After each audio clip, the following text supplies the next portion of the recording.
दिल्ली की सर्दियों की शाम थी। हवा में एक अजीब सी सर्दनी थी, जैसे कुछ बुरा होने वाला हो।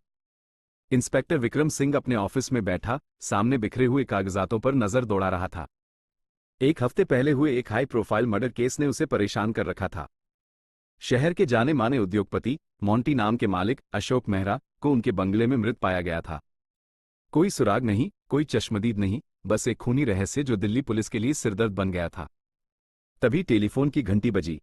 सिंह साहब, एक और मामला है। मॉडल टाउन के एक सुनसान इलाके में एक औरत की लाश मिली है। कंट्रोल रूम से आवाज आई। विक्रम ने तुरंत अपनी टीम को तैयार होने का आदेश दिया। मॉडल टाउन पहुंचते ही उन्हें सन्नाटा और हवा में तैरती अजीब सी बदबू मिली। एक पुरानी बंद पड़ी हवेली के सामने पुलिस की गाड़ियां खड़ी थी। हवेली के अंदर एक कोने में एक औरत की लाश पड़ी थी, जिसके शरीर पर गहरे घाव थे।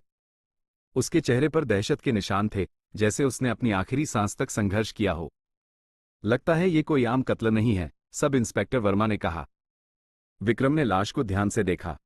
औरत के गले में एक चांदी का लॉकेट था, जिस पर आर अक्षर खुदा हुआ था। इस लॉकेट का क्या मतलब है, उसने सोचा। अगले कुछ दिनों तक विक्रम और उसकी टीम ने इस मामले पर कड़ी मेहनत की। उन्हें पता चला कि मृत महिला का नाम राधिका था और वह एक आर्ट गैलरी चलाती थी। राधिका का अतीत भी रहस्यमय था।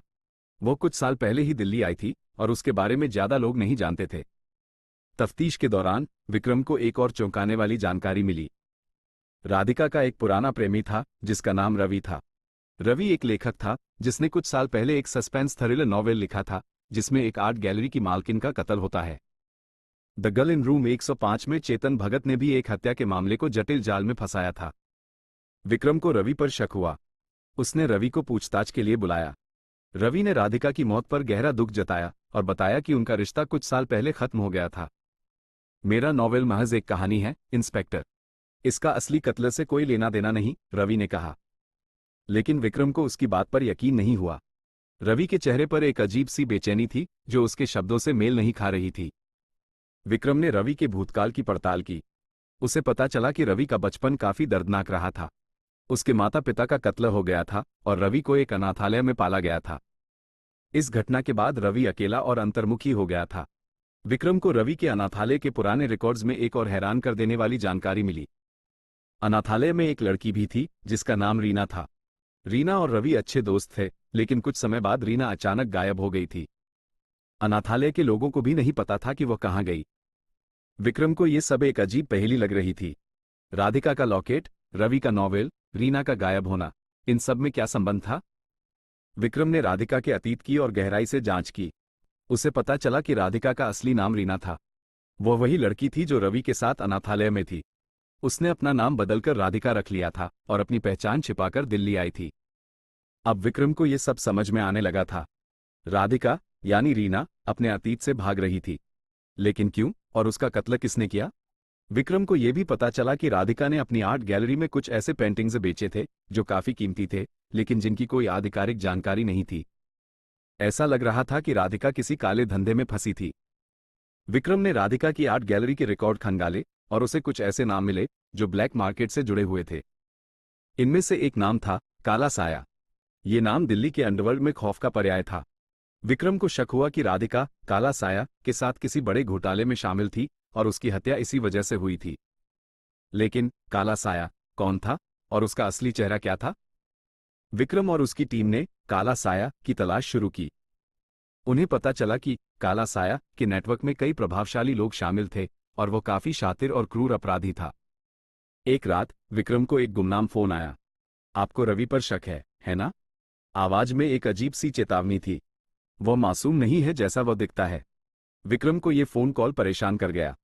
क्या रवि सचमुच हत्यारा था या कोई उसे फंसाने की कोशिश कर रहा था? विक्रम ने रवि को फिर से बुलाया। इस बार रवि ने अपनी हकीकत बताई। रीना यानी राधिका मेरी बचपन की दोस्त थी। हम एक दूसरे से प्यार करते थे, लेकिन वह एक बड़े धोखे में फंस गई थी। कुछ साल पहले कुछ लोगों ने उसे मजबूर किया कि वो उनके लिए काम करे।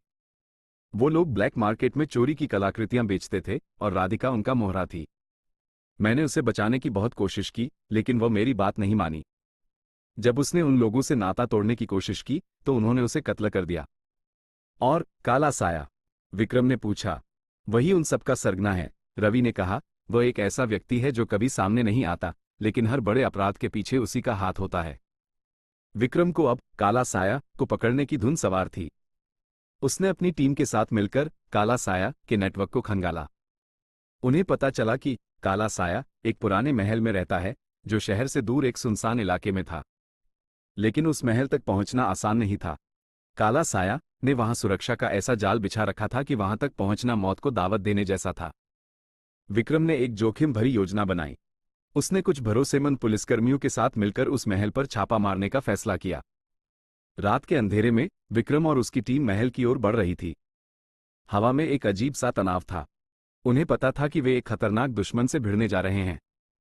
महल में प्रवेश करते ही उन्हें कई सुरक्षाकर्मियों से मुकाबला करना पड़ा।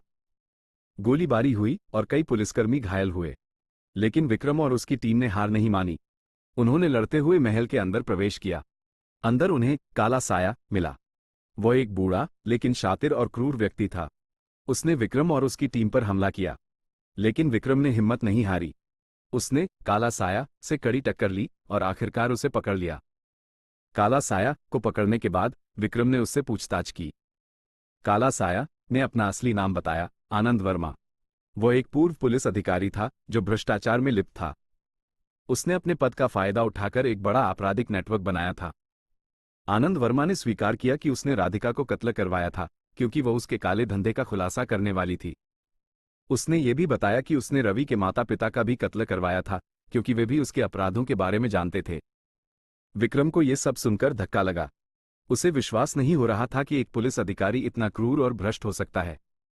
आनंद वर्मा को उसके अपराधों के लिए गिरफ्तार कर लिया गया और उसे सख्त सजा मिली। रवि ने राधिका की मौत का बदला लिया और उसे शांति मिली। विक्रम ने इस मामले को सुलझाकर न्याय की जीत दिलाई। उसने एक बार फिर साबित कर दिया कि सच्चाई हमेशा सामने आती है, चाहे वो कितनी भी गहरी क्यों न दबी हो। दिल्ली की हवा में अब एक नई सुबह की खुशबू थी। दिल को छू लेने वाली ये कहानियां आपको सोचने पर मजबूर कर देंगी। बुराई पर अच्छाई की जीत हुई थी और शहर में शांति लौट आई थी। विक्रम ने एक गहरी सांस ली और अपनी अगली चुनौती का सामना करने के लिए तैयार हो गया।